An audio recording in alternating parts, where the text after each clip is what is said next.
Hello, our friends, Evolutionary Energy Arts family. Why, hello there. As always, guys, please do subscribe both channels. Each one has unique videos. Evolutionary Energy Arts, we were talking about the reality behind the whole zombie thing. And, well, it ties into today's video, too, really. And then also on EEARTS, we were talking about the new monetary system coming. Of course, we try to focus always on the spiritual as much as possible because this is most definitely a spiritual journey. Indeed it is. That's really important here. And here we see another gathering of world leaders, and it's like they're doing this stylish thing. Again, we see this is an Asian meeting, so, is it that they want to give a certain vibe? As you see this tweet saying, this is disturbingly creepy. What other gathering of world leaders has had weird uniforms for them all to wear? What's really going on here? As you can see, it includes Klaus, again, an unelected person, not elected by anybody, but seems to be controlling so many other leaders all across the globe. And one of the things that you had gotten right away was just saying how when we look back to those photos of when the Sumerian gods, that group that begins with an A, that we get the little Wikipedia on all the time, when they came, they donned the garb that was popular in the day in order to not freak people out. So are they trying to say that when they return, they're going to be looking dapper like that? Well, let's look and see what they've done in the past. Have they already shown what they're going to do? Have they already allowed us to predict what they're going to do using, photos, using video clips? I think this is a prediction of the future. I'm just going by the way they've acted in the past.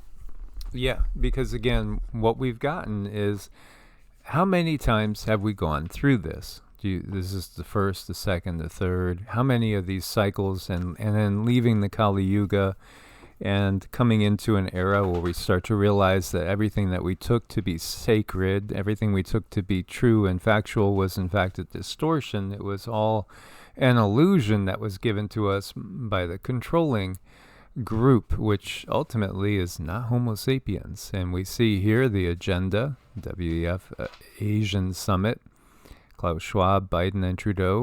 Where's this world heading to? Well, the same place it's been many, many other times. Again, we get in the Hopi tradition, the fifth world, but it's been far more than that, far more than that we've gone through these cycles.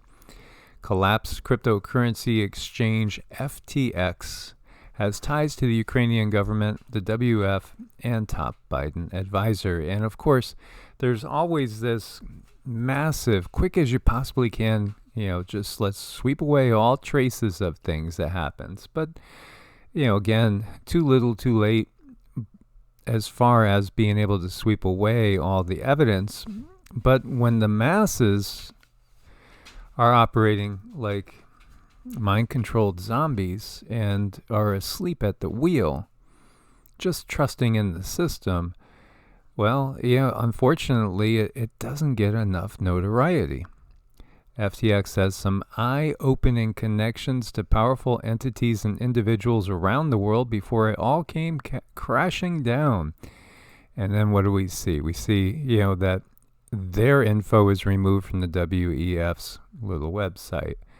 Yeah, FTX is a cryptocurrency exchange built by traders for traders. Innovative products, including industry-first derivatives, options, volatility products, and leverage tokens. When it always hit me as strange when people are talking about products and it's nothing. Like somebody else was saying, well, digital currency, can I go put my hands on that? Can I go touch that? No, you can't. How is this a product when it's really nothing? It's an illusion. Headquarters in the Bahamas, probably right next to where the new Chinese port is being built. Indeed. And I'm just looking at that word, built by traders for traders. There's a couple different types of traders in the world. There is. And ultimately, we could look at We could look to our history. We need to look to our history. This is what I've been getting. And I understand that history is written by the victors, obviously. But the difference is when I read something historical, I sit with it, and then I let what pops through come through. So I might read something, and then this happens to me all the time. I'll read, a statement, and then right away it'll be like, nope, that's not true. What they said here is not what happened. What really happened was this. And it'd be like just a big aha moment of clarity, even though I just read something that was a story for public consumption. It comes to me, and you have to learn how to develop that, which really is just taking the time, again, to have a daily meditative practice, whether you prefer yoga or Qigong or mantras or just meditation, just getting out in nature and being still, being quiet, following your breath. I mean, there's so many different techniques you can do. Just unplug, and then listen for that voice that's not yours, or at least not apparently yours. Because in many cases, it's just simply us. It's our higher self speaking down to the part that's in the body. Again, the body is not the totality of us. The body is just a temporary vehicle of the earth, goes back to the earth. And yet it does house a portion of our consciousness, a portion. So we can seek direction from within. That's what we should be striving to do. And that is what they're striving to stop at the same time. I think we're in a place now where we have decisions that we can make. We have choices that can be made now. When I'm looking at this timeline, what's really sticking out, what's really, really bothersome is these little chips they keep talking about. It seems like once that makes it into the body, that's where the control, that's where we give up our sovereignty and we hand it over to some giant mainframe that can do with our sovereignty as they please. So we no longer have sovereignty. Moving into this new system, every step that we make needs to be a step toward our own freedom, not a step deeper into that system. Just as a sidelight, something I want to just touch on that was brought up yesterday in a conversation. In like gaming terms, there's NPCs. Isn't that what that's what?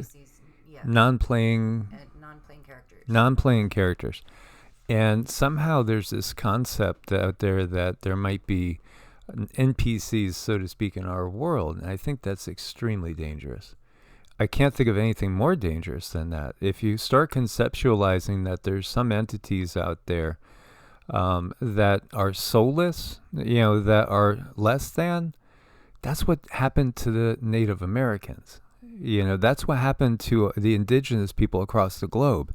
Well, they're just savages. They're going to burn forever in hell, so we might as well just, convert them. If not, we'll just, execute them because it's God's will.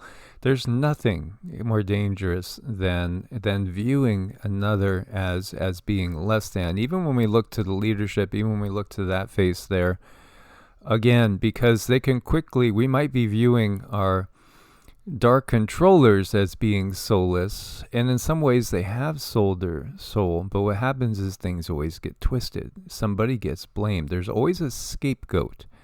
That's an interesting tradition to look into too. Put the sins of the people on the goat. Again, call out some people as being NPCs. This is exactly the tactics that the dark side uses. So I think this is something we have to be very, very aware of, because it could lead to all sorts of horrible repercussions. Mm-hmm. All life is important. Source gave of itself so that beings could have life and have experiences.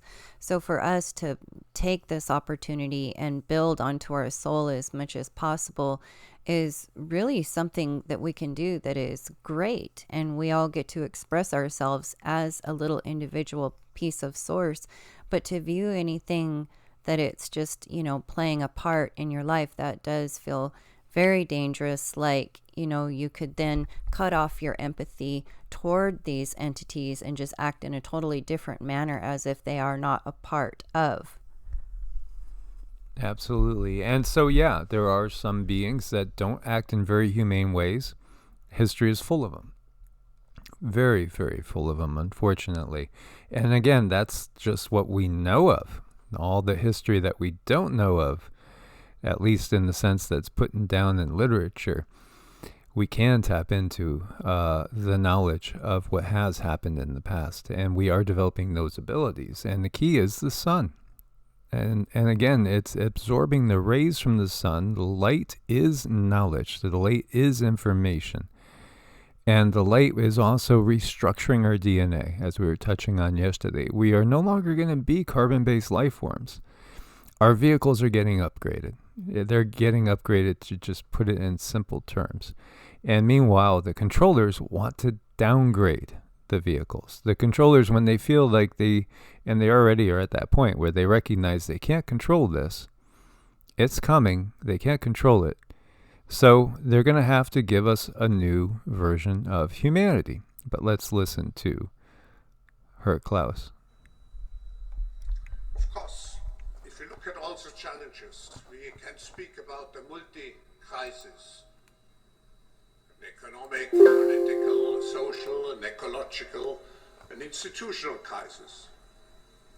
But actually, what we have to confront is a deep, systemic, and structural restructuring of our world. And this will take some time. And the world will look differently after we have gone through this transition process.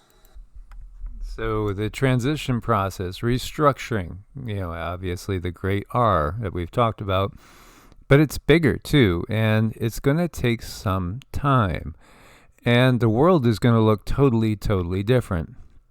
Again, when I think about people that are just kind of sitting on their hands at this point in time, I do think if we think things are ever going back to the way they were, we're sadly mistaken. There's no going back, per se. You can't put the genie back in the bottle. We are going back to the future, and the future is in many ways the past, but it's not what we grew up with. And all the signs are there for us to see. So if we think we're just going back to a normalcy, it's a thought that could get us trapped in the system. Because you might say, geez, life was really not so bad. And it wasn't. For most people in the NATO countries, yeah, in some places in sub-Saharan Africa and in many other impoverished nations, life has always been extremely hard. But you might find that some of those people are more happy than the people that are slaving their life away, running on the wheel that leads to nowhere, leads to monetary gain that you cannot take with you. What we take with us is truly earned on the spiritual level, and that is what propels us, further forward in growth, on up through the densities. So, if you really, really want to just go back to some sort of normalcy, they're going to have offers for that. And as I'm looking at him speak, there's this new energy.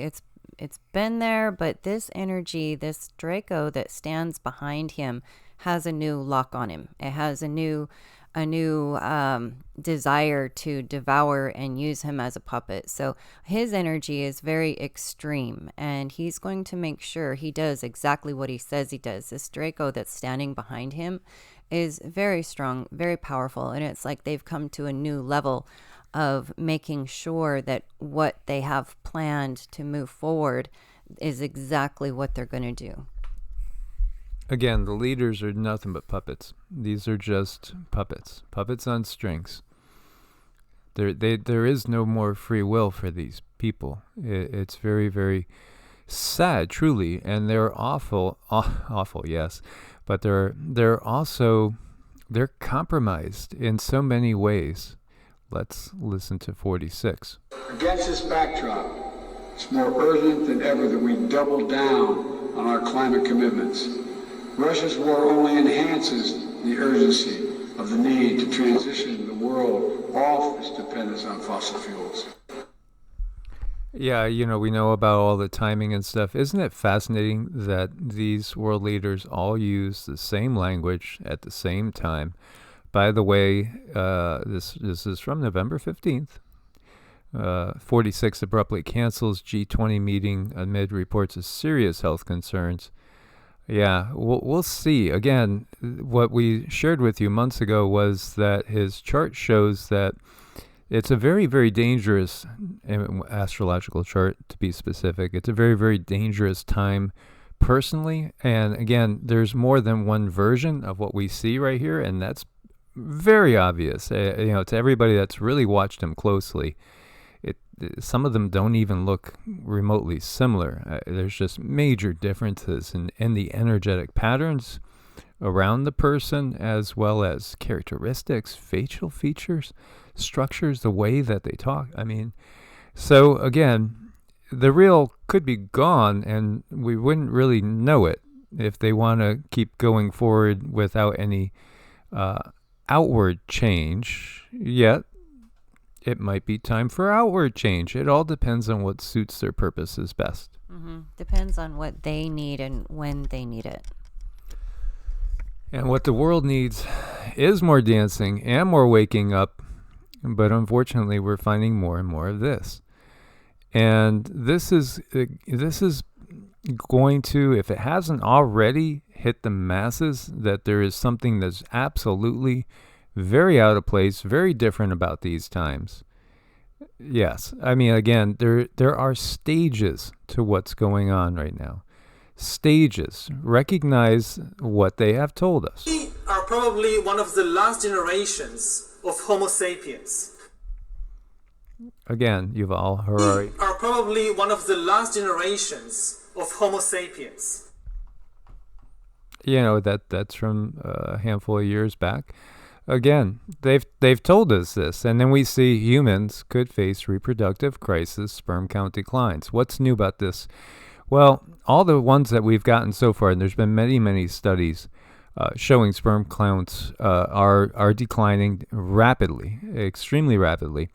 They hadn't included places like Africa and smaller places with more isolation from the masses of people that, say, for instance, travel each day from country to country. So most of the studies we've had have focused on NATO countries, we could say first world countries, not third world countries. But now they've had a study that came back and showed definitively everywhere on the globe, sperm counts are declining. They've halved in 40 years, and it's accelerating. And so when they looked at the time period for 1973 through 2018, you had a drop of 51.6%. Total sperm counts fell by 62.3%.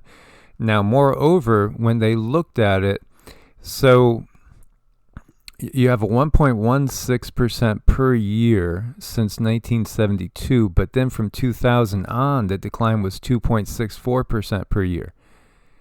So it's doubled since 2000. Yeah, there won't be any more Homo sapiens. Homo sapiens have already, basically been, they've etched their place amongst Neanderthals and Denisovans. And, yes, in some ways, Neanderthals and Denisovans still live on through us. But what you have to recognize is they had a higher capacity to be in contact with the planet. They were much more in tune with nature than we are. We've talked about the VMAT2 gene. The new version, one of the new versions, because there's going to be two new versions of humanity. One's going to be superior to Homo sapiens, and the other is going to be much more like a zombie or a sheeple or a robot or, just something that is so much less than what Homo sapiens has been. So we have our choices to make. We really, really have our choices to make. When you look at miscarriages, stillborns, we were showing this charts off the roof. Off the roof. I mean, it's just incredible what we're seeing. And we're seeing life expectancy decreasing in the U.S. and also in, again, industrialized nations on the most part. And biggest drops that we've ever seen. 25-year low for life expectancy. You know, the writing is on the wall. And then new research on Generation Z. Alpha and Omega, right? Z. 42% diagnosed mental health condition. 57% taking meds to cope. Cope by grounding and rooting. Cope by going into nature. That's all the healing we ever really need. The Western structure is not about restoration of the soul per se. No. There's totally different goals in mind. Isn't it interesting too? Generation Z, 1997 to 2012. You remember Mayan calendar, 2012? It's the end. Generation Z, end, 2012. Then we have Generation Alpha. Something new has begun. 2010 to mid-2020s. Alpha, Omega, Omega, Alpha. He was first is last is first. Yeah. This is all right in front of our very eyes. This is World War Z that's ongoing in front of us right now. And it's the destruction in totality of the old and the birth of two new roads. Path to freedom and the path to slavery. And perhaps slavery for countless lifetimes. Mm-hmm. You know, and there's more to this Generation Z stuff that I think we're going to do a video on. It's a bit disturbing and kind of long to get into right now, but this is something that we can see. They've been planning it for a very, very long time, and we don't have to go with those plans. If there's anything I can convey to anyone out there, we do not have to submit. We do not have to go along with. We have choices, and we have choices now. So finding a way to center yourself and, you know, look at how they are trying to change our consciousness. If something is making you feel ungrounded, what they do is they do try to give you a pill and say, okay, well, now you're grounded. But we have to look at that thing that's making us ungrounded. What type of situation is going on in your life that is not for your highest good? And if you just put a Band-Aid on it, the illness is going to continue and it's going to get worse. So now, more important than ever, we need to get in touch emotionally and find ways to heal that which ails us. And so many times, you guys, it's in your life and it's happening now, but we don't want to look at it. We don't want to face it, because that's going to make it's probably going to make things more difficult for you and for other people. But we can't worry so much about other people right now. Right now, it's about us getting healed. And when we are completely healed, then we heal the earth. We work on the earth, and then we move up together. So this is something that we have to get real serious about now. Absolutely. And so, you know, when we talk about the attack on humanity that's occurring, you know, the only sort of attacks we should see are playful. And again, we could learn from nature, and you could see dogs and cats. Can they really get along? Yeah, they could get along. They could play with each other and love on each other, and it happens all the time. And of course, you know, Homo sapiens, can we all get along? Yes, we could. Absolutely. But again, it's just a case of getting outside of the system. Outside of the system where we can cultivate that inherent natural desire to create, because we're all creators. What would you do if you had all the free time in the world? What would you do with it? Would you just play all day like these two guys? There's a lot we could learn from nature. Indeed, there is. As always, guys, thanks for your support over on Patreon and also on Ko-Fi, where you could do a one-time donation or a monthly, like on Patreon, just by changing the number of coffees. And again, we couldn't do it without your support over there. Do check out evolutionaryenergyarts.com if you want to reach us to make an appointment for energy work, Vedic astrology charts, spiritual coaching. Just reach out at evolutionaryenergyarts@gmail.com. We can also be reached at Proton Mail, but honestly, Proton Mail is, you would think that it's going to get less spam. It's loaded with spam. Loaded with spam. Most of the stuff we get is spam over there. So it's sad to say, better to reach out at Gmail. And again, this world needs you guys, and it needs you guys shedding your light and your gnosis, your knowledge about what's going on. Keep awakening others, and we will come together in small pockets again, as the Hopi prophecy says, we are the ones we've been waiting for. Indeed. Source bless and namaste. Namaste.